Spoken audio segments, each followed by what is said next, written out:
maybe people are listening to music for different reasons now, like for the way that it makes their mind or their heart feel, rather than like just be moved by a rhythm, Yeah, you know. yeah, I believe so. I think especially during that isolated period in 2020, a lot of people experienced, a type of isolation that they've never experienced in their life before. Yeah. And I think, I mean, even I turned to listening to like soothing sounds. I would just play them throughout the day, like singing bowls, things like that. I just Yeah. found it helped me during that time a lot. And of course, I was doing the daily kirtan online. And I think there's definitely, and especially, because music is so, it's like sort of flowing like water, especially through these streaming platforms. The name is very apt. I think Yeah. people do the things in the background a lot Yeah. more. Hmm.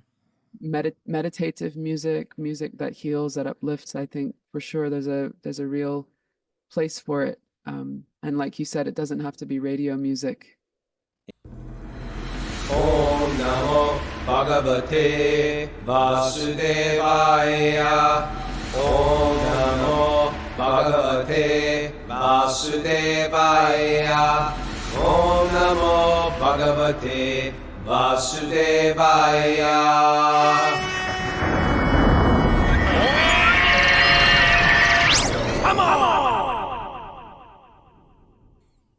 Live from Sridham Mayapur in West Bengal, India.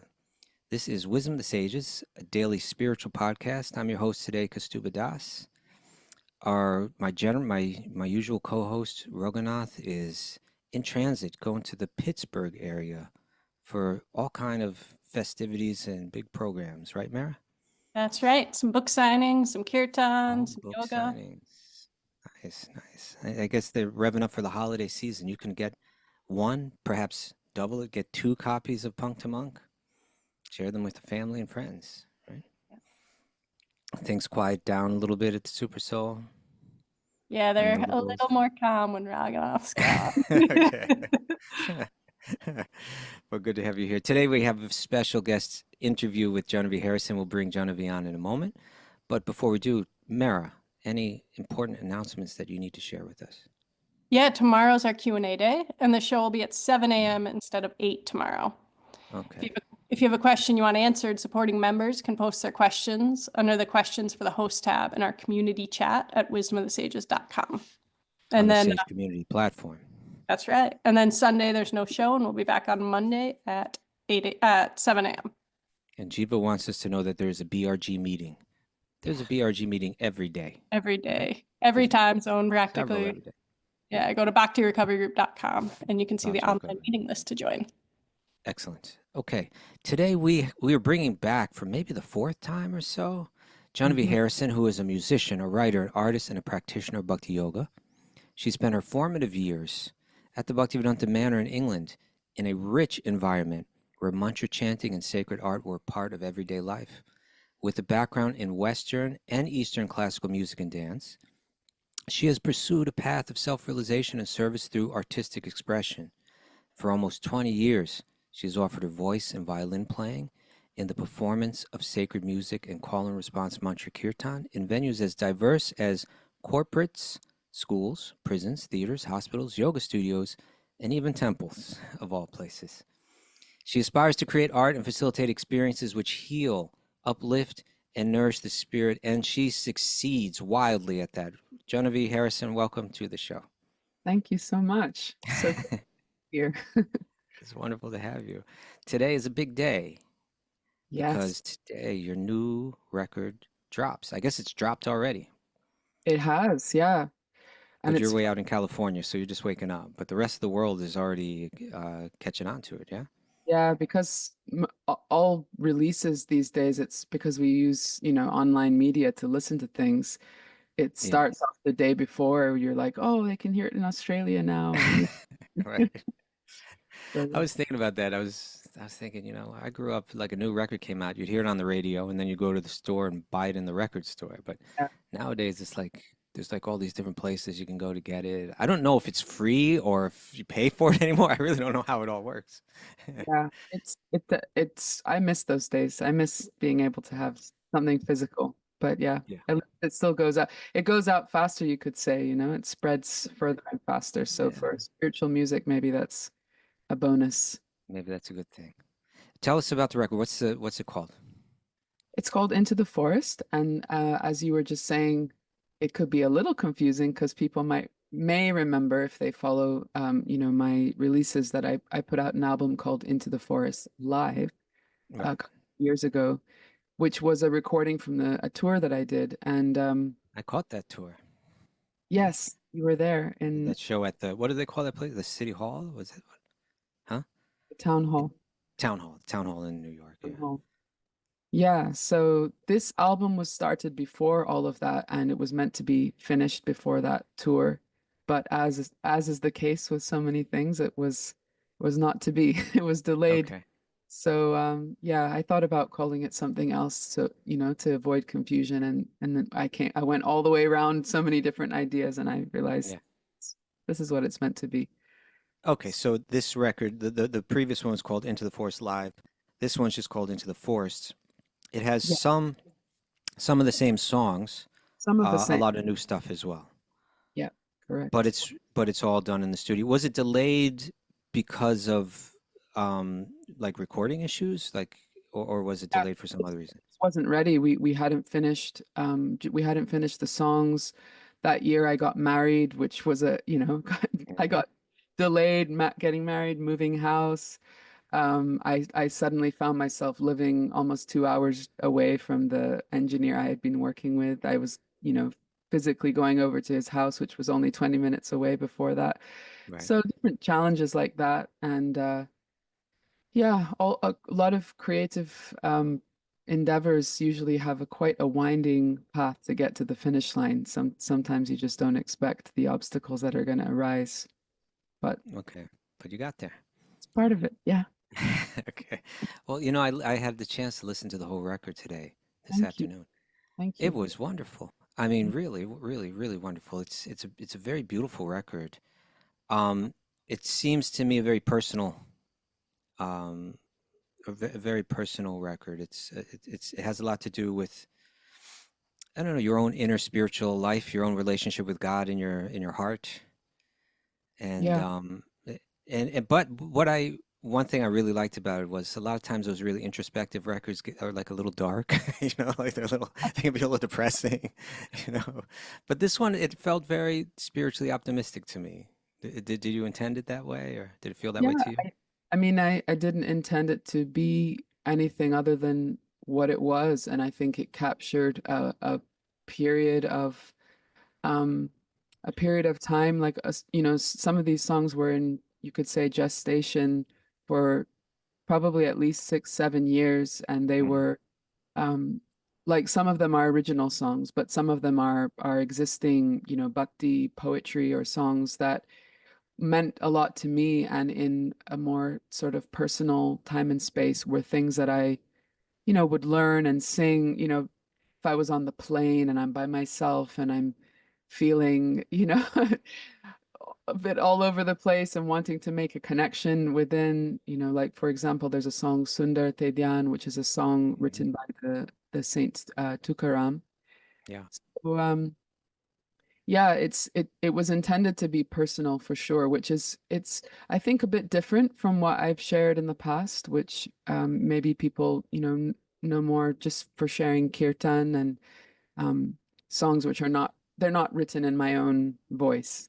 So Hmm. it's a bit vulnerable also because I think it's a little bit less familiar in at least the contemporary bhakti culture somehow. Not for people like Raghunath. I mean, he's like a pioneer in Hmm. that, sharing original songs and poetry through his music.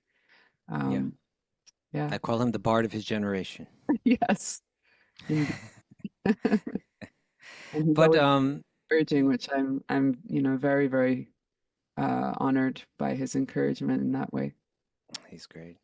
Yeah, it seemed to me like if this were like an LP, like a record that you hold in your hands, that the first side would have been your own songs with your own lyrics in English, and the Mhm. second side was more like mantra or bhajans, like traditional bhajans, Mhm. like that. Mm. But you mentioned it's vulnerable, and I suppose anytime we open up and talk about what's going on inside our own mind and hearts, there's a sense of vulnerability. But to me, I didn't feel that when I heard it, because honestly, the vocal performance is so powerful. I mean, it is, you sing it, you sing so powerfully on this record Thank that it doesn't come off as vulnerable. It comes off as someone that's communicating their heart you. Mm. in a very strong way. I don't mean strong in the sense like that you're expressing yourself with an attitude of strength, Mm. but the attitude that you're expressing or the mood that you're expressing is coming through very powerfully and confidently, and it really it transmits.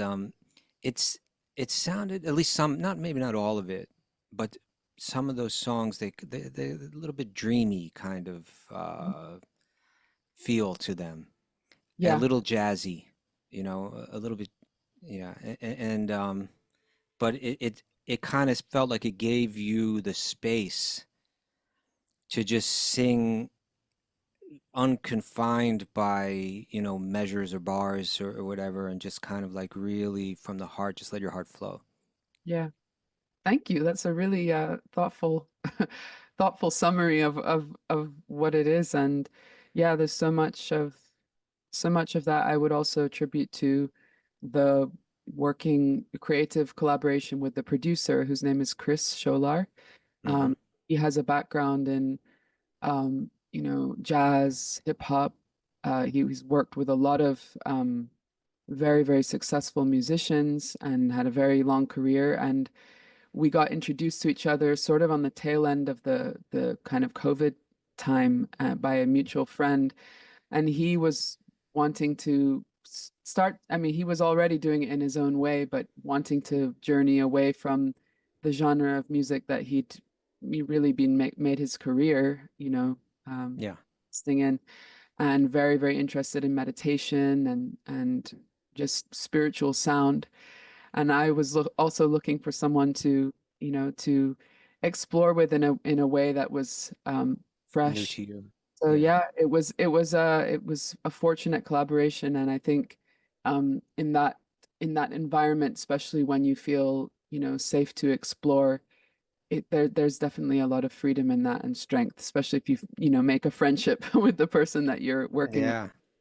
Yeah. And and floating in that dreamy jazzy background, sometimes I also felt a little of that classical Indian uh influence, Mhm. and it was just a very beautiful blend. I was hearing, maybe it was from that, I'm forgetting her name now, but there's that bass player, that Indian uh lady that plays bass.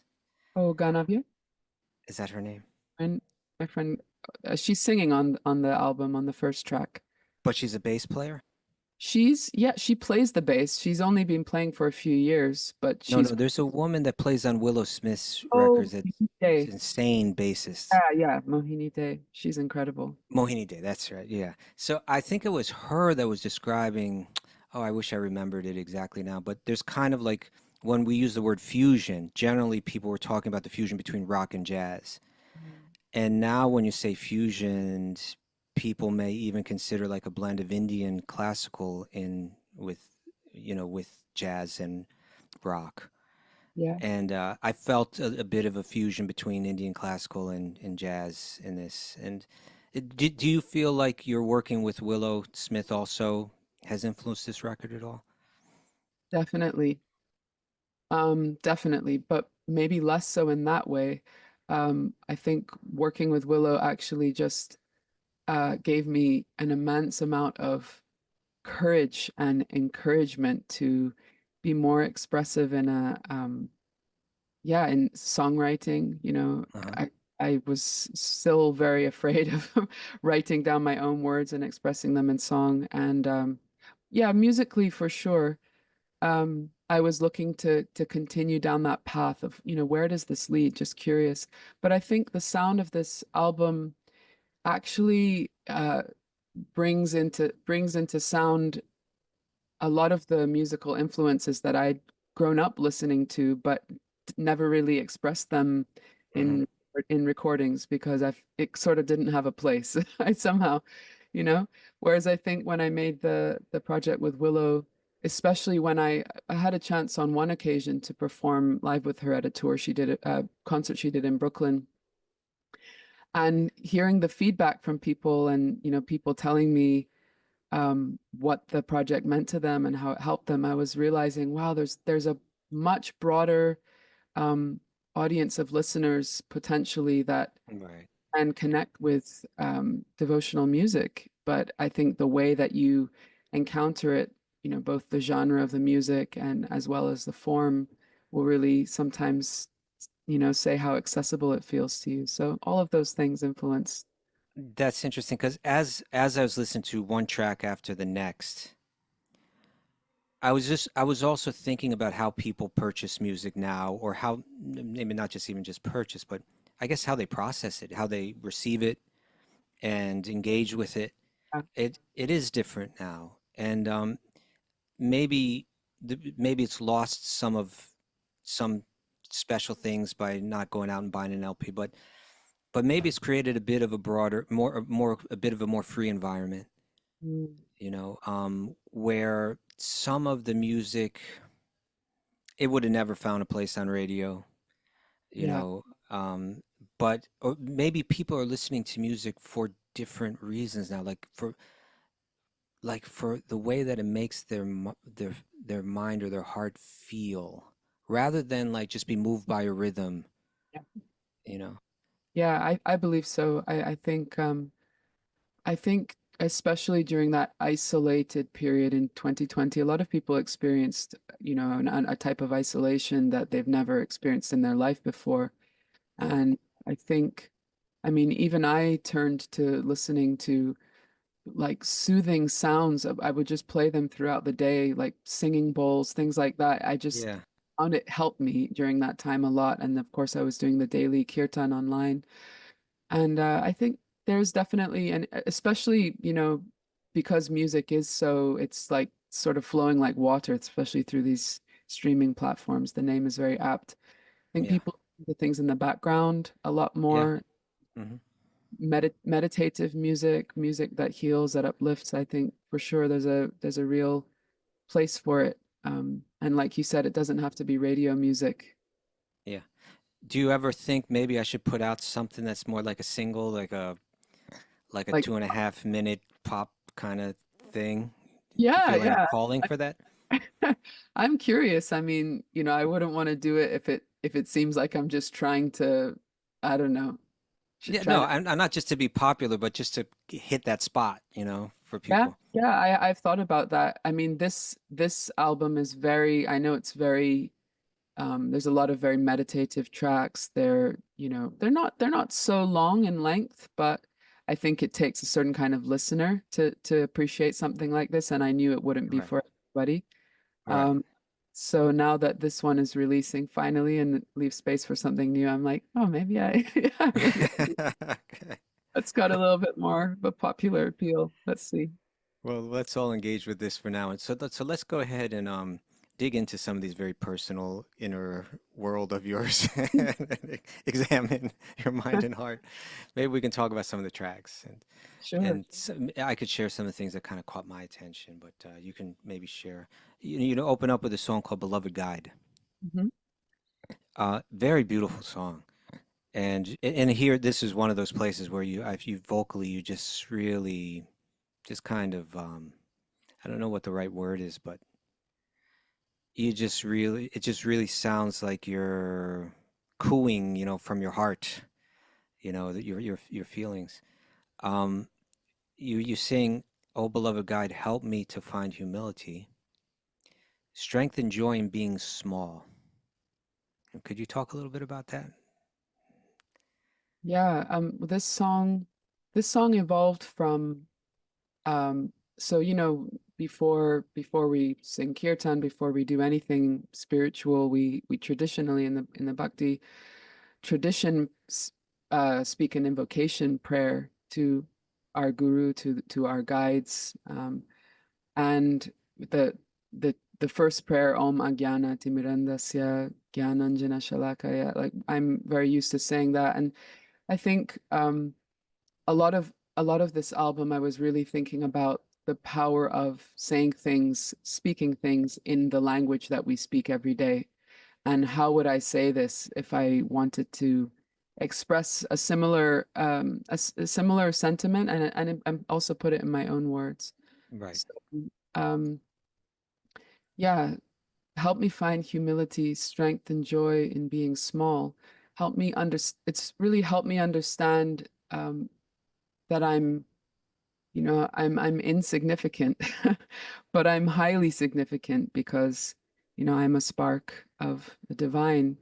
So that understanding, that perspective can be really empowering, can give a lot of strength and encourage us away from a type of self-absorption, which I can be very prone to.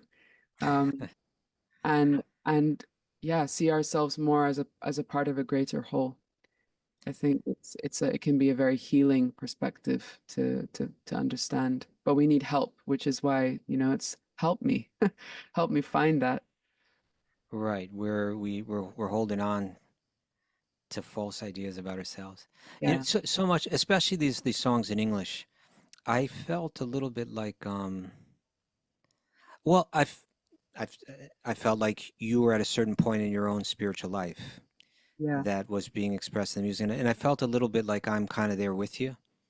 Mm, Like prayer has become a more important part of my life. It's kind of spontaneously, it's like there's a bit of an inner dialogue going on in my life more, and it's exciting. It feels good. It feels like after for me, for myself, you kind of came to the path of bhakti in a very different way than I did. Right? You're born into it and born into a family that was deeply into it. Um, and I came to it in my own crazy way. Um, and I do feel like I'm happy with the way that my my path in bhakti unfolds. I wish it was unfolding, more rapidly or whatever, but we can't make these things. I know I've wasted a lot of time. I know I know that's there. But at mm, the same time, I feel like I feel an inner a call, an inner life sprouting just a little bit, just popping out of the ground and sprouting. That maybe just was not possible for me earlier. Maybe mm. I just had to engage my body and engage my mind in a particular way. And then at a certain point, you start to talk to God in your heart and you Yeah. begin to express yourself. And I really just felt like that's what was coming out of this record. And Yeah. it resonated with me. Thank you. Yeah. To be very honest, some years ago, maybe 7, 8 years ago, I I experienced a crisis of faith, and I people had always asked me, oh, oh, you grew up in this tradition, so did you ever, explore other things? Did you Uh-huh. ever from it? And I was always like, no, no, I didn't. I always felt that this was a wonderful thing in my life, and I've never stopped feeling that way. But it was a particular time where I had sort of a crashing experience where I really felt like I don't know if I actually believe these things because I have excavated it and understand it myself, or have I just been walking on this path because this is what everybody told me is the right thing? Yeah. And it was really frightening and really overwhelming, and I think it's a very common experience for people on a spiritual path. You might after having that experience one time, you might think, oh, that will never happen again, and then maybe it does later on. But I think that was a pivotal experience that forced me to yeah, make changes internally and seek other ways of expressing. And some of that definitely ended up in this offering. Yeah. You know, it's so nice to be in Mayapur because everybody's here because they just want to go deeper and deeper into the path. So I get together with Tara and one or other two devotees in the evening, and we read, you know, like right now we've been reading Brihad Bhagavatamrita, Mhm. and it's such an interesting read. We're reading the first part of it right now, and it's talking about how Narda is visiting all of these different devotees, kind of like climbing a ladder in their intimacy with Krishna. Mm. And each time Narada comes to the next person, he's thinking, like he comes to someone and he's like, you are the most fortunate person, the most blessed, the, you know, intimately connected with Krishna. And that person says, me? Are you kidding me? And he gives all the arguments why he's really not, or she's really not. And then they identify the person that's more intimately connected than they are, the person that's really been blessed, and so on. And you keep going up that ladder, and no matter how high you get, everybody still seems to feel that way. You know, and we're saying it's a little scary. It seems like there's a level of dissatisfaction on whatever level you climb to. Mm. Um, and then, but we also understand that's just our perspective from our unenlightened viewpoint, that even though they're expressing something that seems like a sense of dissatisfaction, that actually there's some inner bliss in that that's very, from our perspective, very difficult to perceive, and from their perspective, they're relishing it.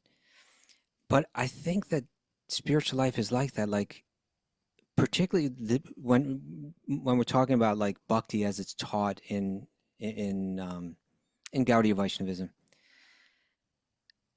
we have to keep walking through different gates, and each one of them seems a little scary to walk through. You know, but as you walk through them, you begin to build a confidence that, yeah, this is how it works. It looks scary, but you get to the other end and you feel really happy that you walked through. And so you're passing through that stage of life. Um, I can imagine it's like you said, it's a little scary. It's challenging, and you know there might be future challenges like that. And then you kind of begin to welcome them. You know, you become, maybe we become a little more accustomed to passing through them. Maybe a little blind, but knowing that that Krishna's holding our hand and he's going to walk us through it, even no matter, and ultimately you have to walk through death, you know, that'll be like the real potentially scary one. Definitely. I think you start to see you if you're if you're looking for it, you start to see more. You have a sense of personal a design for what's going on, and you notice how you've changed through that. If you're, I guess, if you're reaching for, growth and transformation through these experiences. Yeah, Um, but yeah, in the thick of it, it can be extremely bewildering and sure. yeah. But Okay. yeah, the sun comes through the clouds again. Yep. So the second and third tracks, the second track was called Feel, Hmm. and the third one was called The Day the Darkness Fell. Yeah. Both of these tracks, I felt the same way. I felt that same, right in that same place where you were exploring your inner life. You were speaking to God in your heart in ways that you hadn't before. Could you just share your thoughts on those tracks a little? Yeah, feel was inspired by this very, maybe it's, well, actually, I don't think it's something that, only young people experience, but maybe we just don't understand it when we're young. When you feel lonely, and you Hmm. feel alone if you are alone. Actually, this song was inspired many years ago, but I think it was sort of apt of the time that we've been in recently. Um, and I had read this poem, which is quite well known. Um, it's slipping my mind now. It's supposedly a Hafez poem, the Sufi writer, but Hmm. actually I found out later that it was more of a channeling from this author Daniel Ladinsky. But he's speaking about the transformation of um, of loneliness, where we can understand that solitude really shapes us and allows us more of a true connection, a true dialogue with God, with the divine. So this was a powerful idea, and at the end of the song, I sing the final verse of Sri Chaitanya Mahaprabhu's Shikshashtakam prayers, Yeah. where he's, expressing something that is very hard to relate to, where he's saying, you can embrace me or abandon me, if that whatever you desire, Yes, because that's about the scariest prayer that we have in one it's sense. serious. Right. Yeah. Yeah. And I wasn't expressing that, saying that, that's truly how I pray, because that is frightening, but it's a level of devotion that's just incredible, to understand that even sometimes that separation, as it's, this is the pinnacle of the Gaudiya Vaishnava tradition, that the separation, or the feeling of loneliness, of being far away from God, is even more blissful, because your meditation is constant. So that's like a something to strive towards, or feel it's To always revere far and honor and from a yeah, distance. Yeah. yeah. But yeah, these were some of the inspirations for that song. And The Day the Darkness Fell is about the time that I just You're describing. yeah. It's about the experience. I think there's one part in the song where I sang I I didn't know you'd talk to me. Right. Yeah. Secret sacred sacred whispers, secret words, I hear you in songs of birds. Yeah. Um just to mention, a very dear mentor in my life told me during that period. He said, it says in the Bhagavatam, I think it's in one of Prabhupada's purports, that Krishna's voice is in the whispering of the birds. I Mm. just remember him telling me that, and it was so encouraging, because I love bird song, but I started listening to the birds and thinking, this is Krishna's voice here with me. So yeah, it's about that experience of being, feeling very disconnected, very bewildered, and then finding your way back to connection again. Oh, I really loved it. And you wrote there, this is part of the optimism I'm talking about too, I think. Um, but the title sounds like it's going to be, or when you say the darkness fell, I don't, you mean it fell on you or that it fell away? But I think you meant Fell on me. it fell on you. Yeah, Fell that's on how I me. took it. Yeah. But you sing, now every word I speak could be a flower at your feet, Mhm. and every breath I take could be a song, and every song I sing could be an offering. This heart is yours, this heart is yours, this heart is yours, and all my love, and all my love. And and the way that you sing that is is so nice. That I really felt that I maybe this is especially where I felt that optimism coming through, and it was such a nice. I don't know, maybe artists sometimes are prone to make things a little dark because it just sounds a little bit, sounds like they're digging really deep. And, oh, this poor tortured artist is really, Right. revealing stuff. But there's a certain romance in that, I suppose. But Yeah. actually, this felt completely honest, and it had everything that something like that would have, but it had a brightness to it that Yeah. was very satisfying to me to hear. I Really think it's loved it. about telling an arc of a story, and I think the power of, songs, original songs that are in the voice of the author, Hmm. can enable us to also express our own emotions, express our own words that we may have struggle articulating. So I do hope that songs like that, prayers like that, help perhaps people to find some hope in the midst of something, a similar experience, or yeah, to Yeah. articulate it. Yeah, I thought it was just great.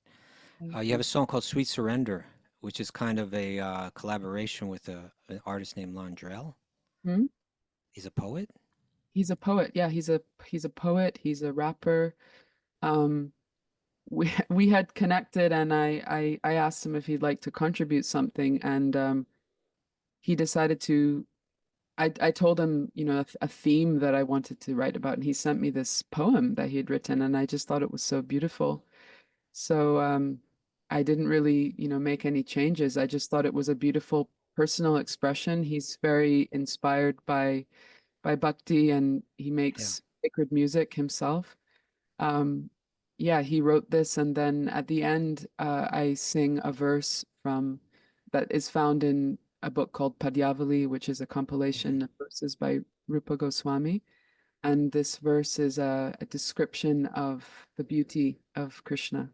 So it was just yeah, that one was just a creative collaboration. And I like it was really beautiful to just feel free to, you know, to try different things. Hmm. Yeah, it was beautiful. Very nice. And then the last one of your own compositions, at least lyrical compositions, was a song called "I Trust You." Yeah. There was a line in that song that really resonated with me, um, for different reasons. Mhm. And of course, doing the podcast, doing it every day, and reading Bhagavatam with Raghunath every day, and with our audience, it's great. It's great for our own consciousness, and you begin to frame certain messages in your mind, in your heart, and kind of keep them there. And sometimes you see something in a certain way, and you're like, "Oh, that's how I need to see it." Mm. And one way that hearing Bhagavatam every day has helped me uh, frame out how I want to think and feel has to do with the idea of trying to align my heart with Krishna's heart, Mm. right? Like trying to not thinking of transforming like that. And if I'm going to do that, then I have to think of what's dear to Krishna, and even if Mm. it's not dear to me, I have to try to find in it what makes that person dear to him. Mm. And so you wrote, "I'll try to love all the things you do." Right? And to me, that was that was right there. And the thing is that Krishna loves everyone, you know. And so I thought that line was really um, clarifying. Really clarifying. And you're not just saying I want to love you, but if I love you, I love everything that you love. I love everyone that you love. Can you Yeah. share your thoughts on writing this song? Yeah, and then, you know, the things you do. Like I think the path of bhakti um teaches us not no longer to frame things of just, you know, this just happened because this, but you know, to see the hand of God in every situation and every experience. And sometimes those experiences might be very uncomfortable, or as you said, not to our liking, or a person not to our liking. Or, oh, why do they have to, you know, say that to me? Or and to think about how might this be the hand of Krishna in my life, helping me to see something, to change, to transform, to, you know, to bend. Um, I think it's an honest expression to say I'll try to love Yes. try to love the things you do, because honestly I don't always, but it's a Yeah. work in progress, and I want to, yeah. Yeah. The song is called "I Trust You." You're singing to God, it's God in your heart, or to God in general. Mm. Uh, can you speak about that trust? That's a trust that came out of the earlier stage, maybe that you're talking about. You kind of came Uh, out the other end. I trust you. yeah,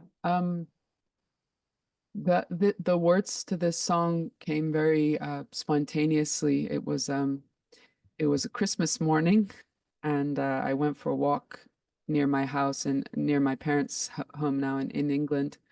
And it was a sunrise. I was, you know, went for a japa walk, and the sun was coming up, and I was thinking, you know, I feel like, especially in traditions which most commonly express in English, like for example, in the Christian tradition, spontaneous prayer, it's more of a common thing. People might be accustomed to speaking a prayer from their heart out loud in a gathering. And I Mm. felt I just don't, I feel still not that I can't do that so well. So I was just in this field, and as the sun was coming up, I was feeling when I was young, we were taught to see the sun and the moon as Krishna's eyes. Mhm. That was the way that that what I grew up, having that relationship with them. So as that sun was rising, I thought, let me try and just speak something from my heart. And it surprised me when it sort of came out a bit like a like a poem. So I was Right. like, okay, I want to hold on to this. So on my walk home, I was yeah, trying to remember those words, but it was yeah, it was about trust, this very difficult thing to do. And that in that moment in time, I was in a transition time, as as many our life is like one big transition. Something, we're just moving Sure. through series of events and states of mind and body situations. Um, and I was finding it difficult to feel safe, to feel trusting that what the way things are right now is how they're meant to be. And Right. and you can just continue as you are. I'm always thinking, do I need to change something? Maybe I shouldn't be doing this, maybe, all these sorts of thoughts. And it was really a desire to speak out, almost like a affirmative, an affirmation, or a what's the word when you use A vow or yeah, it's like you say something that you don't quite feel yet, but you say it uh-huh. because by saying it it becomes more true. It's almost like a sutra, I trust you. If Mhm. you say I trust you, even if it's not quite there, you Yeah. reach for that. And by repeatedly saying it, it feels like it generates something more in the Yeah. heart. I suppose if I were going to speak about the general feeling I got from all of those songs that we just discussed, a lot of it had to do with that idea, and it's something that has to deepen more and more in the mind and the heart of the bhakti yogi. Is we're trying to transcend this world that we're in, Yeah, even though it can be so either exciting or distracting or painful, in different ways. And in order to do that, we can't do that.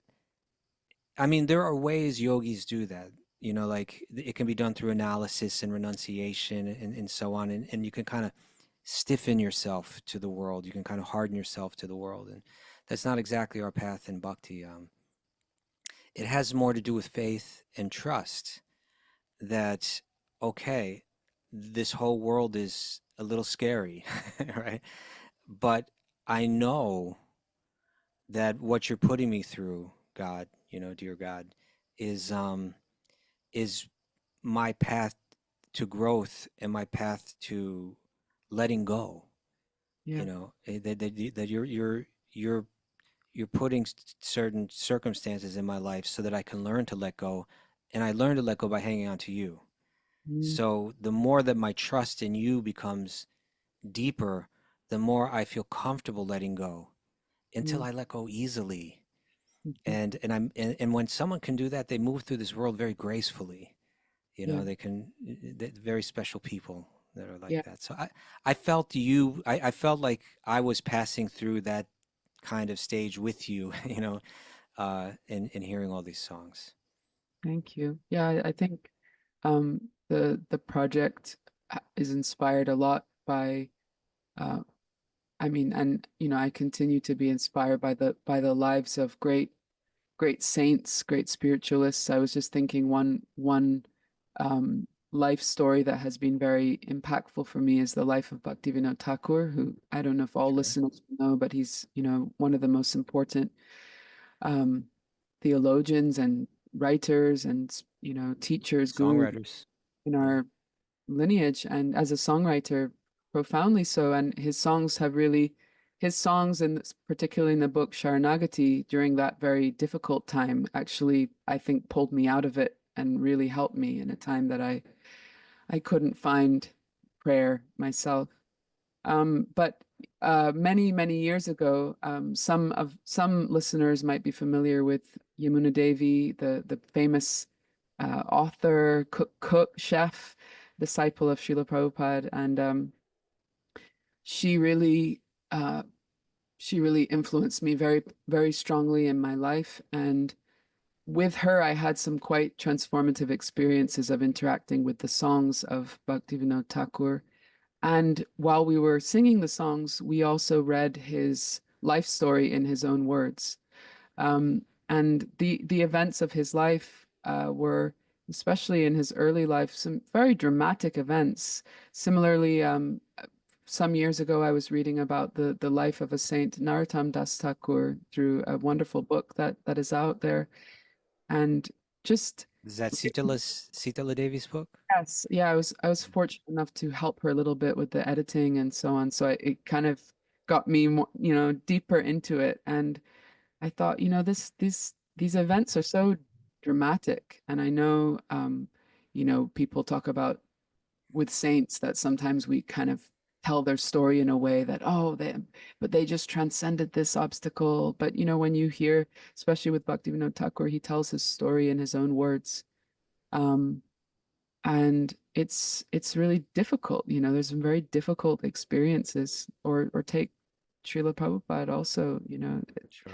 All people pursuing that path of devotion, there's a lot of obstacles and challenges that come. So I think those stories have really inspired me to try to express a little bit of my own, not because I'm for sure not saintly in any way, but it's more like, I think it's it's encouraging. It just gives courage to hear each other's stories. It makes you feel I'm not alone in this. We're in this together through sound. We're holding hands and Yeah. moving together.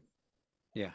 Well, I felt that from you coming in this. So Thank you. it's great. Then you take on a couple traditional songs. Yeah. The one by Tukaram that you mentioned earlier, Sundar Te Dhyan. Mhm. Sundar Te Dhyan, beautiful meditation, beautiful. Yeah, it's his meditation. It's one of his most famous songs, I think, throughout the whole Maharashtra. I think everybody will know this song. Um, it's purely a description of his darshan of Krishna, and he's Seeing just form. seeing his form, and he's describing the bliss that he feels from just beholding Krishna. So he's talking about his jewelry and his eyes and his yellow cloth and his tulsi garland, and it's a Right. simple song, but yeah, the melody of this song and just the simplicity of it kind of caught my heart many years ago, and over the years, I eventually thought, why don't I record this? It's Mhm. been recorded by many people, and so it's nothing new in that sense, but it's my own addition to the Yeah. to the body of, yeah, offerings. And then a song that I'm more familiar with, and as a matter of fact, one that you and I once did together. Do you remember that for Oh, Jamashtami we did yeah, once? I do. Yeah. You sang the verses and I read the translations of the Govinda Damodar Stotra from Bilvamangala Thakur. Right. Yeah. But you call this Just Drink the Name.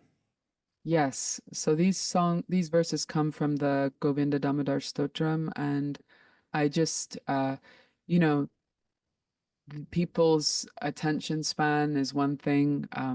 The way that the media landscape is another. To recite like a 50-verse prayer, it's going to have a certain audience, Yeah. but it may not be something that a lot of people have the patience to listen to. That's not to say I would like to record some long prayers. Mhm. I'd really like to do that. But I thought just to take towards the end of this prayer, there's verses which have the same final line. Yeah. Uh, Many of them have. Shifts Jivde, gears a yeah, little bit. Yeah. it's just addressing the tongue. Oh, my tongue, please drink the nectar of this name. And it gives different encouragements and, arguments, so to speak. So Mhm. I thought it would be sweet to just put a few of these, a little selection of these verses together. Very nice. And then, of course, then you have a Mahamantra that you chant. You call it Guha Yeah, Mahamantra. yeah. Secret. Huh? Guha, yeah, Guha also, Or like a yes, cave or. and cave is what I was thinking of. Gufa or guha means cave. And I was thinking about how sometimes the inner space is called as a cave. Maybe some of I don't know if on your India pilgrimages you take people, I think, to that cave of Vashishta Muni in I was Rishikesh. just there. Yeah, Yeah, did we take it? Yeah, we took our group there. Yeah, to Vaishishta Gufa yeah. or Guha. I went Either way. there maybe, 6 years ago, and I've been in caves before, but I'd never been in a cave quite like that. It's quite Nice a deep cave. deep cave, yeah, and yeah, it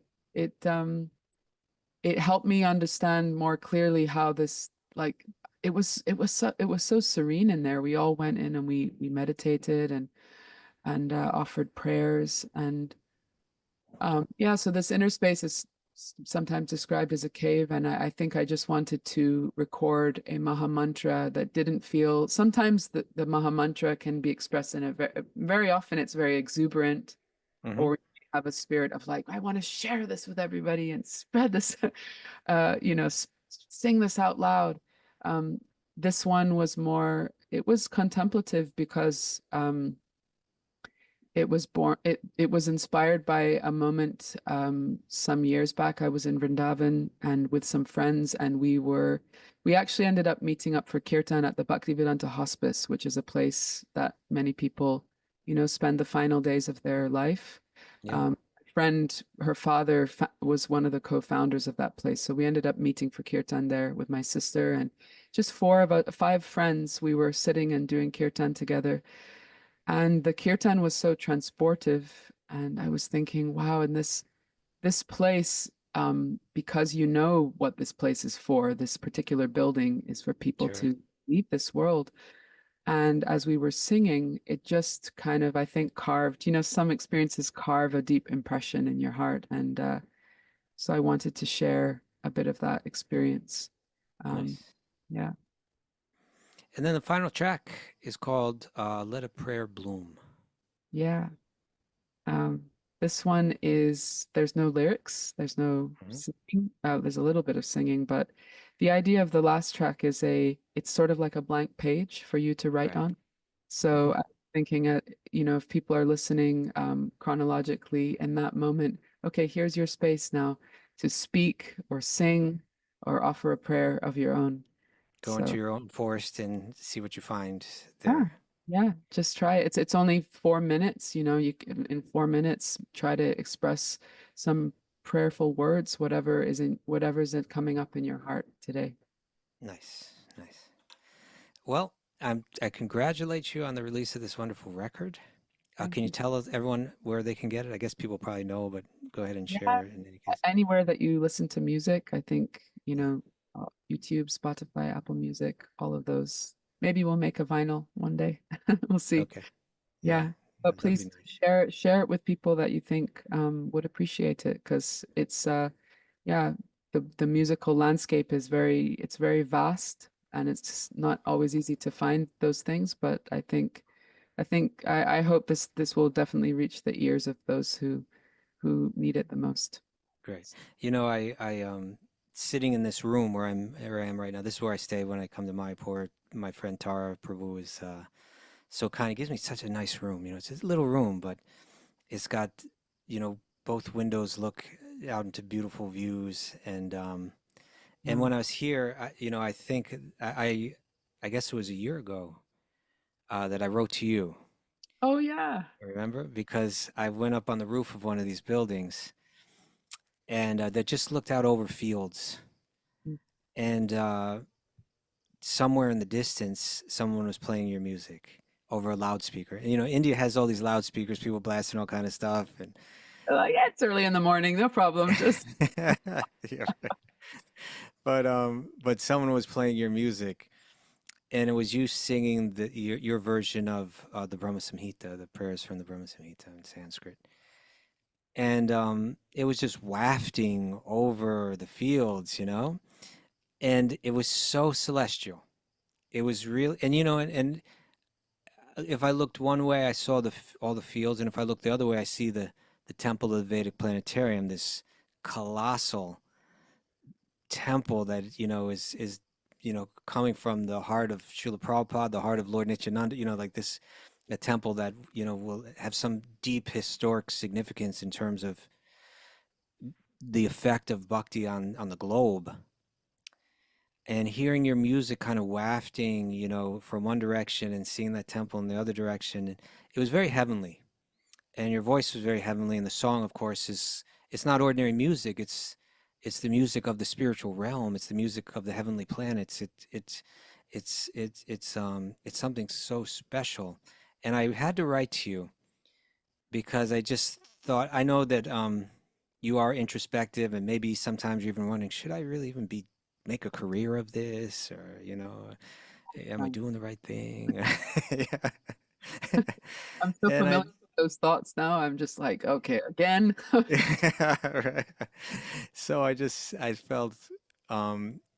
felt compelled to write to you just to say, in my mind, you are making some of the most significant music in the world right now, and it has a place, it has an important place. And I think this new record is a really nice extension of that, or further contribution to that. So thank you. Thank you. That's really Anything? encouraging. Anything else you want to share? What's next? Are Next, you taking a well, breather, or are you getting uh, into something now? we're making some plans for some touring next year because I haven't done anything like that for 2 years, and yeah, I'd like to, share this with more people. I couldn't leave the U.S. at the time I did the U.S. tour, but now I have my green card, so All I can right. leave. Your European tour. Yeah, we might go to Australia. We might do Oh, some tour in India, and so we'll see. oh, wow. See Yeah. what how the journey unfolds. Keeping trust at the front. But At the yeah, forefront. Okay, wonderful. Well, we'll look forward to that. And meanwhile, we'll be listening to your new record, Into the Forest by Jahnavi Harrison. Everyone, please pick it up. great. Thanks so much for joining us. You and your father are like family now on the show. We got to get the rest of the family involved. We do. Let's do one with all of them. Yeah, we've had Kula on as well. We've had Oh, Kula. that's right. Yeah. Maybe my Yeah. sister. Yeah, I was just thinking Tulsi, Yeah, she's writing songs now too. She's writing songs for kids. Devotional Yeah, songs. okay. Well, okay, we'll look into that. Well, Linda, you check that one out, okay? All right, got Linda on that. All right, everybody. Thank you so much for joining us today. Thank you again, Jahnavi. And tomorrow, Raghunath and I will be doing Q&A, but it will be at an unusual time on the weekend because normally we do that at 8 a.m. Eastern Time on Saturdays, but we'll be doing it at 7 a.m. to accommodate Raghunath's busy schedule. But we look forward to seeing everyone then. And until then, as Raghunath always shares, it's a beautiful day for a beautiful day, and let the magic flow. Mwah. Thank you so much, everybody. Hari Hari Bol.